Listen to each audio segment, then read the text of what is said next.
27 anyos ka babae nga taga Ibabaw, Cordova sa una sa mga survivor sa COVID-19 gikatahong subling ng positibo sa maong virus. Patakdan ni kagihapon. Si Luan Mirundina sa exclusive report. Gikonpermar ni Attorney Jessica Banson-Natad, PIO sa lungsod sa Cordova, nga walay naduga nga bagong kaso sa COVID-19 sa lungsod. Ang usa nga nagpositibo nga taga Cordova nga gipagawas kagahapon sa DOH-7. Maura gihapon kadtong 27 anyos nga babay nga taga Ibabaw, Cordova, kinsa nakauli na sa ilang panimay niadtong Abril 4. When she was discharged, there was an order given from the DOH na i-isolate siya, continuous isolation siya, but within the house.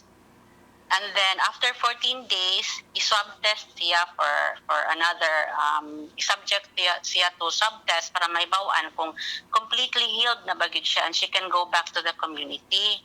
So, mao to after 14 days, kahapon, mao to nag 14 days na siya, so gi-swab test siya, unfortunately, nag-positive siya. Subay niini, padayong gi-isolate ang babaeng pasyente o gipa-isolate na usab ang iyang mga ginikanan. Karon nga nag-positive siya, among i-isolate gid ang entire household from the community, meaning pantayan gid sila nga di gid mo gawas. And then we are also requesting DOH nga i-subject to swab test ang entire family.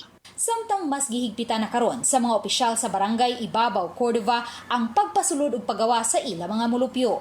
Matag sityo na ang pagtugot nga makagawas ang mga mulupyo aron makapamalit sa ila mga panginahanglan ug mipatuman na sila og color coding. Matag Lunes ang mga taga sityo Ilaya, Martes sityo Sentro, Miyerkules sityo Sonok, Huwebes, Ibabaw proper, Biyernes ang mga taga-sityo Bliss ug Panagdait ug pagkasabado ang mga taga-Bangkal. Walay tugutang makagawas matag Domingo, gawas lang kun adunay emergency cases. Inos ang mga tao nga mosulod gawas, so ato yung makita nga taga-asa ni siya nya naaman sa tay mga timailhan sa quarantine pass kung mauba din sityuhan na puyo kay naaman siya color nga gipabutang ang sticker nga gamay nga ato nga identify nga mao gini siyang sityuha ani gawas rong adlaw.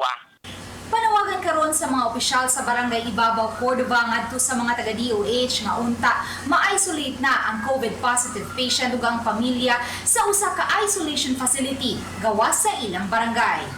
Uban ni Godfrey Relien, Luan Mirundina, Balitang Bisdak.